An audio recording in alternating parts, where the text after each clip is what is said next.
Depois de conversarmos um pouco sobre análise, projetos, sistemas, falarmos também da importância da engenharia de requisitos, chegou o momento da gente abordar as diferentes formas de levantamento e análise de requisitos.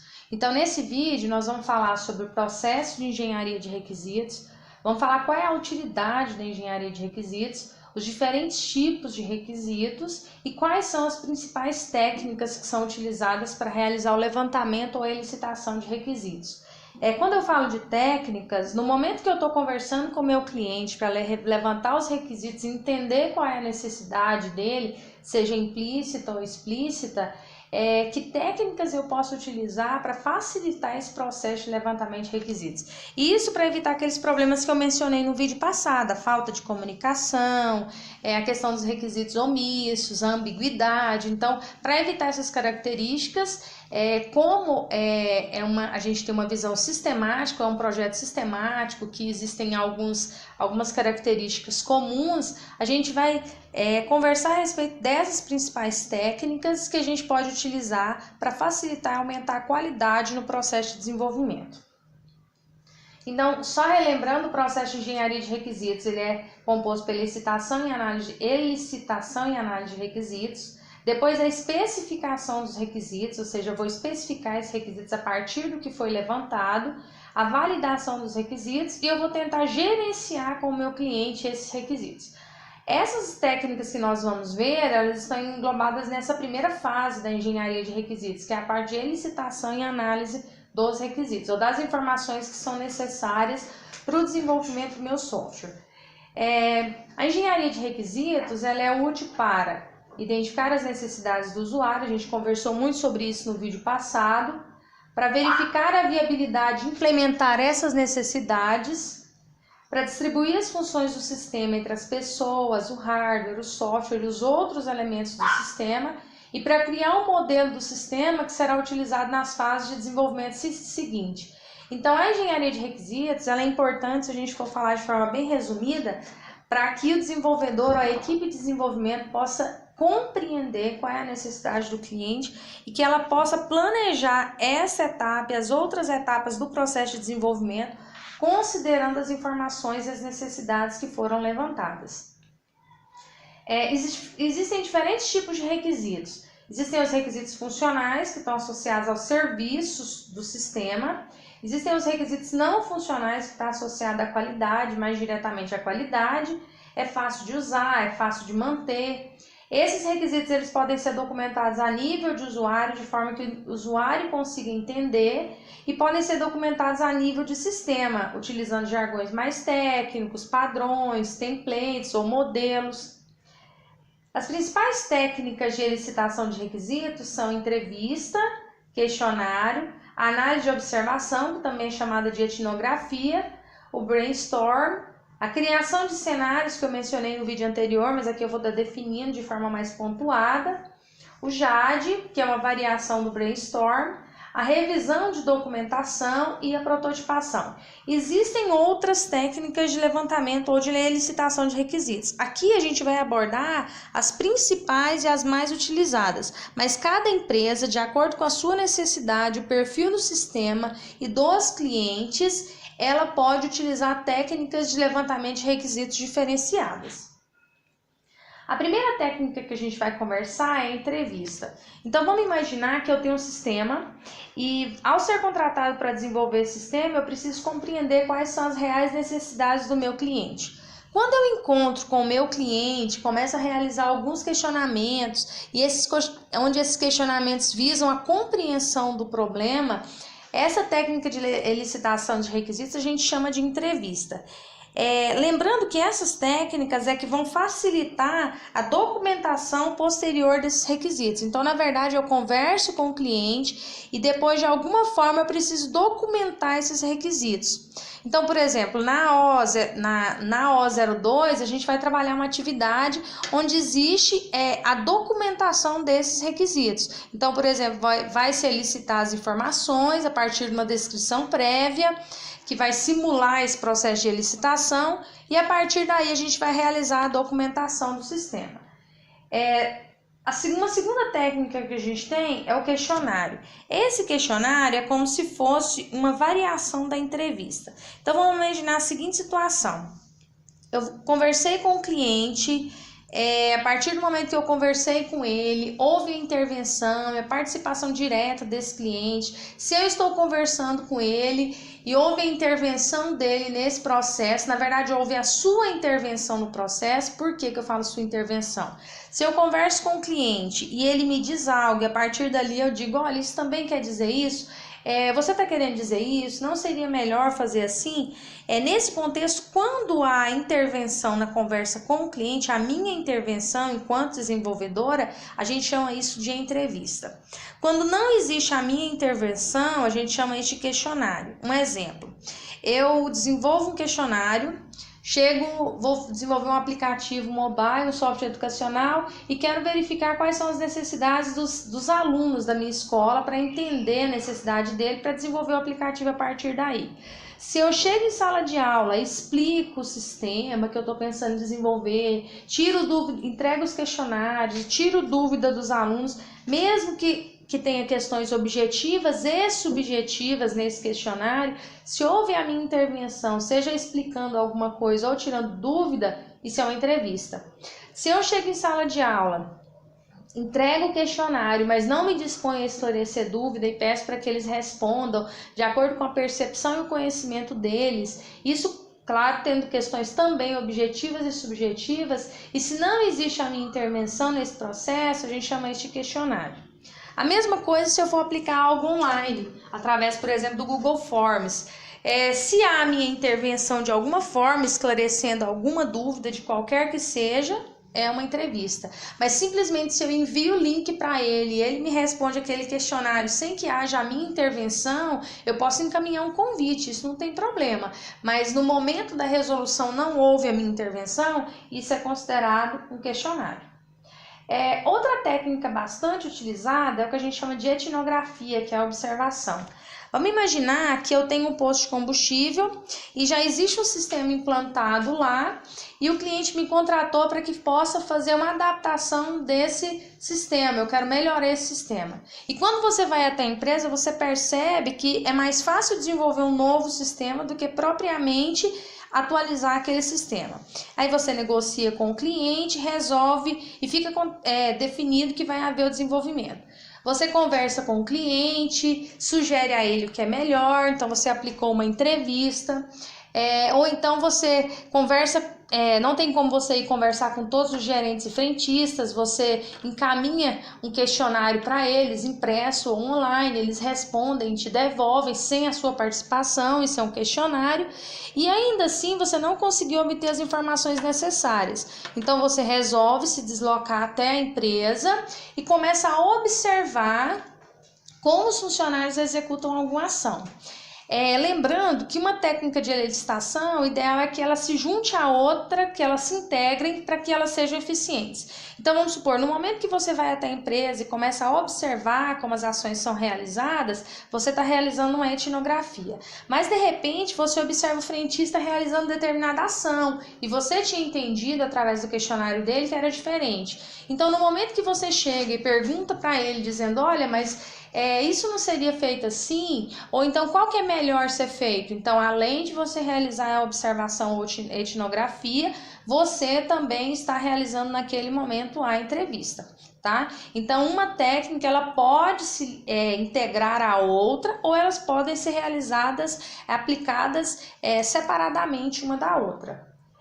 Outra técnica que eu tenho é o brainstorm. Vamos imaginar que você está desenvolvendo um sistema para um aplicativo mobile para vendedores de uma empresa. E nessa empresa existe cerca de 50 funcionários. Seria difícil você fazer uma entrevista com todos eles, você pode aplicar um questionário para ele, pode observar como alguns funcionários trabalham, mas você acha que seria importante colocá-los todos numa mesma sala e realizar uma conversa conjunto com eles. Então, naquele momento, você diz, por exemplo, uma vez reunidos com todos, você diz qual seria a necessidade de vocês, a necessidade mais importante, primordial ou crítica de vocês em relação ao sistema. Aí o que que acontece? Se um funcionário levanta a mão, o vendedor diz: a minha necessidade seria que tivesse um aplicativo mobile, que eu pudesse ter acesso de qualquer lugar e seria minhas vendas. Aí o outro diz: não, além disso seria minhas vendas, eu queria também ter a possibilidade de consultar os valores de outras empresas no momento que eu estou mostrando para o meu cliente. Não, eu queria gerar um gráfico ali dos produtos que foram mais vendidos e dos preços, uma cotação das principais lojas. Aí cada um vai falando o que deve. Não, eu não acho que isso é certo, eu acho que seria aquilo. Então, nesse contexto, haveria um brainstorm. O que seria isso? Uma chuva de ideias. Eu teria uma conversa coletiva, onde nessa conversa coletiva eu extrairia o máximo de informações necessárias, eu extrairia o máximo de requisitos necessários, sendo que nesses requisitos eu teria requisitos funcionais, que são serviços, requisitos não funcionais, que estão associados à qualidade. Por exemplo, se eu vou usar um aplicativo mobile, pode ter um celular pode ter um sistema operacional e pode ter outro. Então você ali indiretamente percebeu que você tem que trabalhar com a portabilidade, que é um requisito não funcional. E você também definiria a questão das regras de negócio, porque a partir do que eles vão falando, você vai definindo as restrições que o sistema tem que atender. Dessa forma, só você que gerencia essa turma e essa chuva de ideias, ela pode ser bastante expansiva. Vamos imaginar que você tenha 100 funcionários, ou mesmo com 50 funcionários. O que acontece? Pode correr o risco de muitas pessoas estarem falando ao mesmo tempo. Houve uma evolução ou uma variação no brainstorm, foi criada uma técnica pela IBM chamada JAD. Essa técnica seria o mesmo brainstorm, só que de forma mais organizada. O que aconteceria? Nesse mesmo exemplo, eu dividiria os vendedores em grupos e definiria para cada grupo um líder.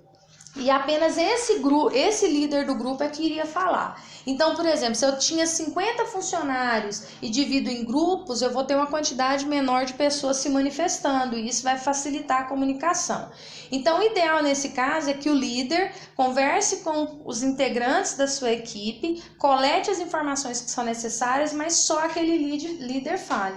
Então, eu tenho uma variação do brainstorm nessa situação, eu vou ter uma chuva de ideias da mesma forma, mas eu vou ter uma chuva de ideias organizada. Então, isso seria uma técnica de elicitação de requisitos. Aí eu faço o seguinte contexto: como saber qual técnica aplicar? Depende da necessidade do sistema.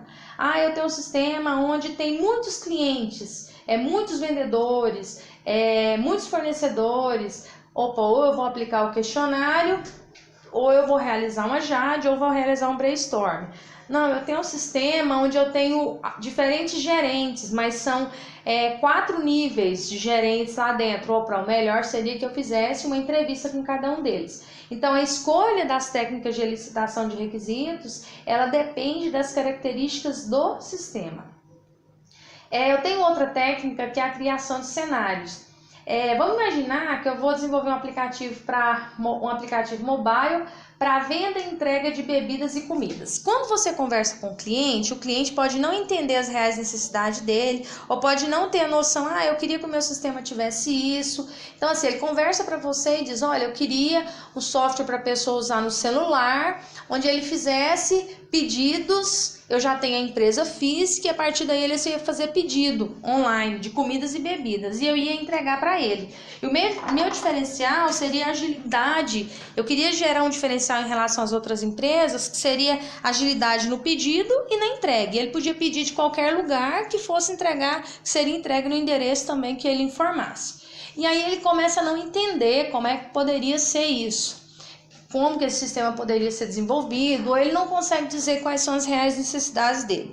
Então você entra na internet, por exemplo, ou numa loja e baixa alguns aplicativos, como por exemplo o Google Play Store, e baixa alguns aplicativos semelhantes e começa a mostrar para ele esses outros aplicativos. Ou mesmo você vai no papel, pega um sistema que já existe, simula aquilo e mostra para ele. Mas o ideal é você mostrar, criar cenários semelhantes. O que seriam esses cenários? Ele quer um software dessa forma? Então vou mostrar para eles alguns que já existem para ajudá-lo nesse processo de elicitação e validação de requisitos. Então eu peguei aqui, vamos imaginar nesse cenário que ele falou, eu fui na internet, baixei um aplicativo mobile que chama Dom Rafael, que faz mais ou menos a mesma coisa que ele está dizendo. Então, eu teria uma tela inicial do cadastro do cliente, aí eu poderia perguntar para ele, olha, o senhor quer que todo cliente seja cadastrado? Aí ele vai falar, nossa, é mesmo, o ideal é que o cliente seja cadastrado.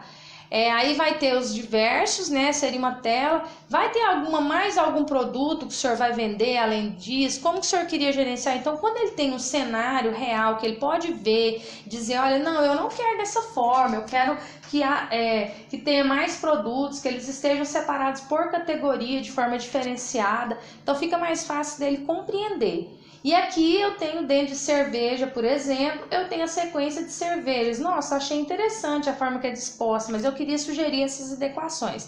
Então, quando você faz isso de mostrar algo semelhante para o cliente, no processo de licitação de requisitos, você está usando uma técnica chamada criação de cenários. Também existe a revisão de documentação. Desculpa, vamos imaginar que você está desenvolvendo um sistema para uma indústria farmacêutica. E esse sistema vai se juntar a outros sistemas que já estão implementados lá. E a gente sabe que, dependendo do sistema que a gente vai trabalhar, existem muitas leis e normas que precisam ser seguidas. Então, quando eu preciso, no momento do levantamento de requisitos, ler essas leis, ler essas normas, validar as documentações que já foram feitas, então essa técnica de licitação de requisitos a gente chama de revisão de documentação. Ou seja, validar o que já existe pronto, as normas, regulamentações que aquela empresa já segue para atuar no mercado. E outra técnica que eu tenho é o que a gente chama de prototipação. Essa prototipação, vamos imaginar o seguinte cenário. Lá naquele exemplo do Dom Rafael, você mostrou esses cenários para eles aqui, criou os cenários, e ele te disse o que ele quer, o que ele não quer, qual é a necessidade dele, como que pode ser pago e tal, como que ele vai escolher o endereço, se ele pode cadastrar o endereço para ficar mais fácil, ele vai te falar o que ele quer. A partir daí, você desenharia uma tela, um protótipo. Lembrando que esse protótipo ele pode ser descartável, isso aqui não é o mesmo exemplo, mas só para mostrar. Quando eu falo um protótipo descartável, seria um protótipo que seria desenhado no papel. Depois você teria que passar isso para a linguagem de programação e jogar isso aqui fora. Ou você também poderia utilizar uma ferramenta de modelagem de protótipos, por exemplo, o Balsamiq, o Pencil, o CorelDRAW, o Photoshop. E aí depois teria que descartar isso também e passar para a linguagem de programação. Tem que existir um certo cuidado, porque nem todas as linguagens de programação contêm as ferramentas que essas ferramentas de modelagem têm. Por exemplo, já passei por uma situação orientando um grupo numa empresa que eu trabalhei, numa fábrica, onde esses alunos geraram um protótipo no Photoshop. E depois, quando foram passar para a linguagem de programação PHP, no PHP não tinha como desenvolver, como modelar, como gerar interface, como tinha sido sugerida no protótipo que foi feito no Photoshop. Então, isso às vezes é um problema. Outra característica que a gente tem que considerar é que quando eu gero protótipos descartáveis, eu gero aquele protótipo, depois eu tenho que jogar fora e fazer um retrabalho para desenhar na própria linguagem de programação. Então, o ideal muitas vezes é que a gente desenvolva protótipos evolucionários. Ou seja, eu vou na própria linguagem de programação, desenho só a interface, sem colocar código por trás e mostro para o meu cliente. E a partir daí eu mostro para ele, quando ele me diz as adequações, eu já vou na própria linguagem de programação, já realizo as adequações e depois eu evoluo esse protótipo para o programa em si, ou seja, eu insiro o código-fonte por trás ali. Agora, uma desvantagem que a gente tem que tomar um certo cuidado, quando eu gero essa prototipação evolucionária, pode ser que o meu cliente ache que no momento que eu mostro essa telinha para ele, o sistema já está pronto. Então, vamos imaginar, você pediu para ele 2 meses para desenvolver o sistema. E depois de uma semana você chega com os protótipos todos prontos, ou alguns deles, ou um deles, e aí ele fala, nossa, mas você me pediu 2 meses, por quê? Então ele pode ter a falsa impressão de que a tela, que é o que ele vê, na verdade, quando ele utiliza, é o programa pronto. Então, assim, eu tenho que deixar isso muito claro para o meu cliente para evitar problemas. Então, nós vamos continuar no próximo vídeo, eu aguardo vocês.